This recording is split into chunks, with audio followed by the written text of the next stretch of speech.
Hello, Mark. My name is Alisa Lin Yixuan. My student number is S04411055. I'm a sophomore in NCUE. The topic is how Mr. Condom made Thailand a better place for life and love. The speaker is Mechai, Viravaidya. Welcome to Thailand. Now, when I was a young man, 40 years ago, the country was very, very poor with lots and lots and lots of people living in poverty.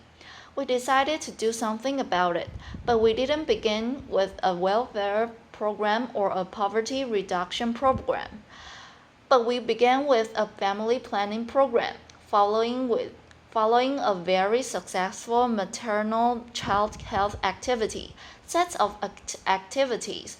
So basically, no one would accept family planning if their children didn't survive. So the first step, get to the children, get to the mothers, and then follow up with family planning. Not just child mortality alone, you need also family planning. Now let me take you back to why we needed to do it.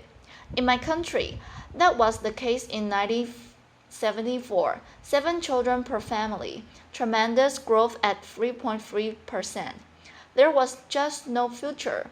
We needed to reduce the population growth rate. So we said, let's do it. The women said, we agree. We'll use pills, but we need a doctor to prescribe the pills. And we had very, very few doctors. We didn't take no as an answer. We took no as a question. We went to the nurses and the midwives, who were also women, and did a fantastic job at explaining how to use the pill. That was wonderful, but it covered only 20% of the country. What do we do for the other 80%? Leave them alone and say, well, they're not medical personnel. No, we decided to do a bit more. So we went to the ordinary people that you saw. Actually, below that yellow sign, I wish they hadn't wiped that, because there was Coca-Cola there. We were so much bigger than Coca-Cola in those days. And no difference. The people they chose were the people we chose. They were well known in the community. They knew that customers were always right, and they were terrific, and they practiced their family planning themselves, so they could supply pills and condoms throughout the country, in every village of the country. So there we are. We went to the people who were seen as the cause of the problem to be the solution. Wherever there were people, and you can see boats with the women selling things. Here's the floating market selling bananas and crabs and also contraceptives. Wherever you find people, you will find contraceptives in Thailand. And then we decided, why not get to religion? Because in the Philippines, the chaotic church was pretty strong, and Thai people were Buddhist. We went to them and they said, look, could you help us? I'm here. I'm there. The one in blue, not the yellow, holding a bowl of holy water for the monk to sprinkle holy water on pills and condoms for the sanctity of the family. And this picture was sent throughout the country. So some of the monks in the villages were doing the same thing themselves. And the women were saying, no wonder we have no side effects. It's been blessed. That was their perception. And then we went to teachers. You need everybody to be involved in trying to provide whatever it is that make humanity a better place. So we went to the teachers. Over 250,000 were taught about family planning with a new alphabet. A, B for birth, C for condom, I for IUD, V for vasectomy. And then we had a snakes and ladders games where you throw dice. If you land on anything pro family planning, you move ahead, like mother takes the pill every day, every night. Very good mother. Move ahead. Uncle buys a condom. Very good, uncle. Move ahead. Uncle gets drunk. Doesn't use condom. Come back. Start again. Laughter. Again. Education class entertainment. And the kids were doing it in school too. We had relay races with condoms. We had children's condom blowing championship. And before long, the condom was known as the girl's best friend. In Thailand, for poor people, diamonds don't make it, so the condom is the girl's best friend. We introduced our first microcredit program in 1975, and the women who organized it said we only want to lend to women who practice family planning. If we're pregnant, take care of your pregnancy. If you're not pregnant, you can take a loan out from us. And that was run by them. And after 35 to 36 years, it's still going on. It's a part of the Village Development Bank. It's not a real bank, but it's a fund, microcredit. And we didn't need a big organization to run it. It was run by the villagers themselves, and you probably hardly see a Thai man there. It's always women, women, women, women, women. And then we thought we'd help America, because America's been helping everyone, whether they want help or not.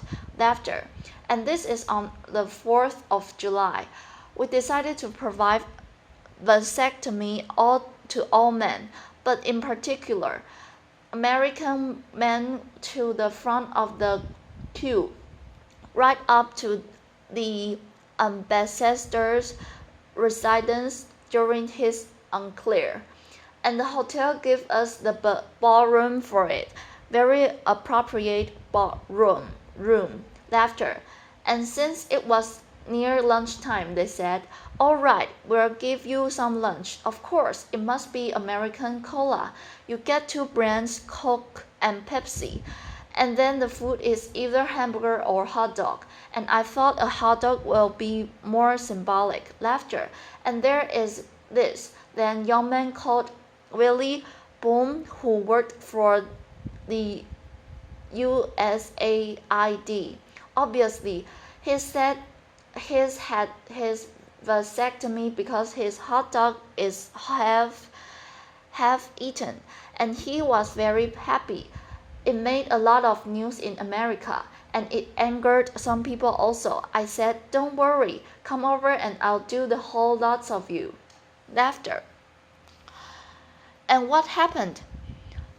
In all this thing, for 7 children to 1.5 children, population growth rate of 3.3 to 0.5. You could call it the Coca-Cola approach if you like. It was actually exactly the same thing. I'm not sure whether Coca-Cola followed us or we followed Coca-Cola, but we're good friends, and so that's the case of everyone joining. We didn't have a strong government. We didn't have lots of doctors, but it's everybody's job who can change attitude and behavior. The AIDS came along and hit Thailand, and we had to stop doing a lot of good things to fight AIDS. But unfortunately, the government was in denial, so our work wasn't affected. So I thought, well, if you can't go to the government, go to the military. So I went to the military and asked to borrow 300 radio stations. They have more than the government, and they've got more guns than the government. So I asked them, could they help us in our fight against HIV?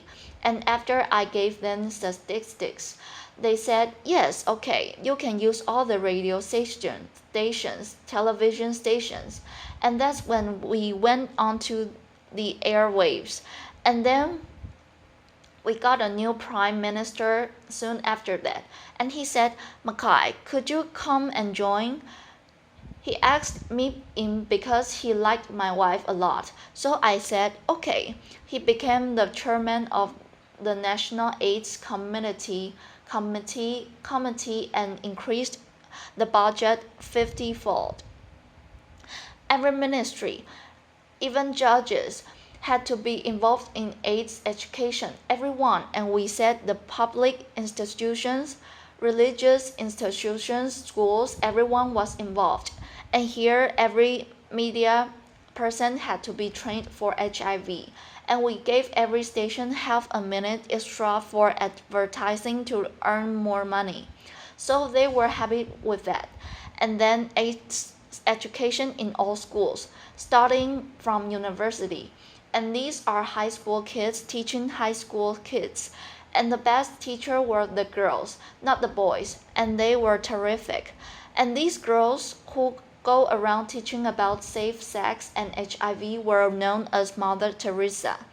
And then we went down one more step.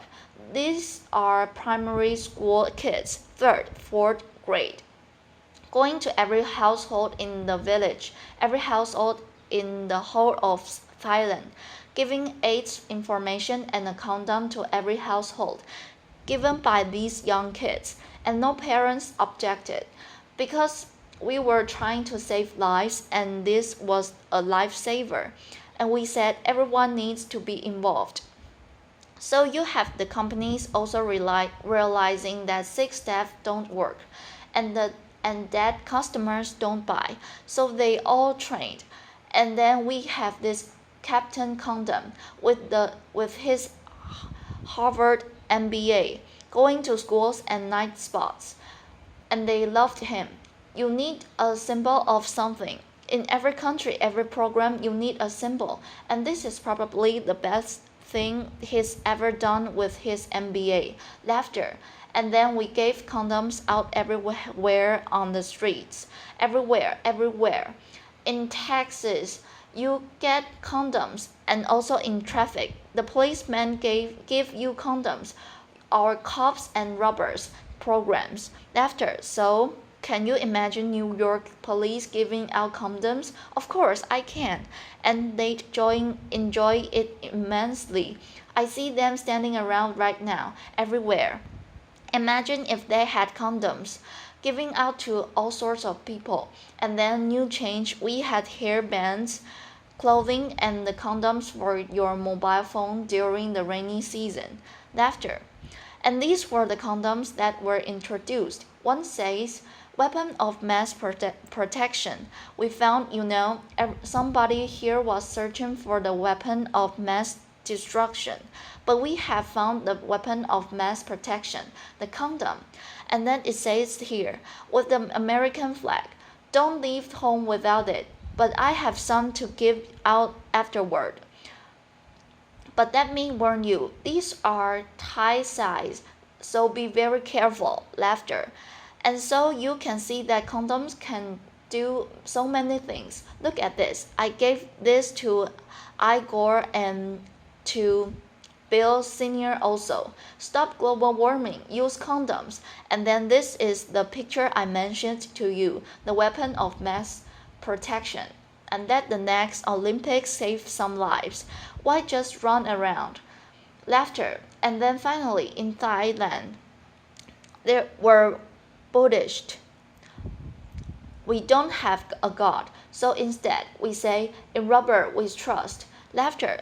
So you can see that we added everything to our endeavor to make life better for the people. We had condoms in all the refrigerators in the hotels and the schools because alcohol impairs judgment.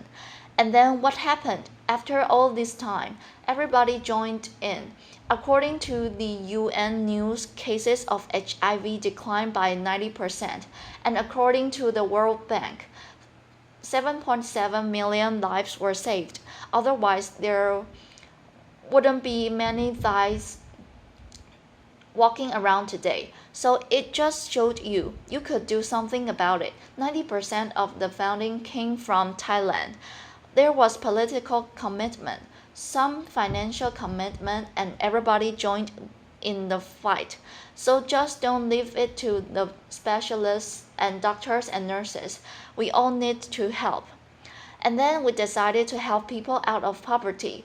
Now that we got AIDS somewhat out of the way, this time not with government alone, but in cooperation with the businesses community. Because poor people are business people who lack business skills and access to credit. Those are the things to be provided by the business community. We're trying to turn them into barefoot entrepreneurs, little business people. The only way out of poverty is through business enterprise. So that was done. The money goes from the company into the village via tree planting. It's not a free gift. They plant the trees and the money goes into their microcredit fund, which we call the village development bank. Everybody joins in and they feel they own the bank because they have brought the money in. And before you can borrow the money, you need to be trained. And we believe if you want to help the poor, those who are living in poverty, access to credit must be a human right. Access to credit must be a human right. Otherwise, they'll never get out of poverty. And then before getting a loan, you must be trained. Here's what we call a barefoot MBA, teaching people how to do business so that when they borrow money, they'll succeed with the business. These are some of the businesses: mushrooms, crabs, vegetables, trees, fruits, and this is very interesting: Nike ice cream and Nike biscuits. This is a village sponsored by Nike. They said they should stop making shoes and clothes. Make these better because we can afford them. And then we have silk, Thai silk. Now we're making Scottish tartans, as you can see on the left, to sell to all people of Scottish ancestors. So anyone sitting in and watching TV, get in touch with me. And then this is our answer to Starbucks in Thailand: coffee and condoms. See Starbucks, you awake. We keep you awake and alive. That's the difference. Can you imagine at every Starbucks that you can also get condoms? You can order your condoms with your cappuccino. And then now, finally in education, we want to change the school as being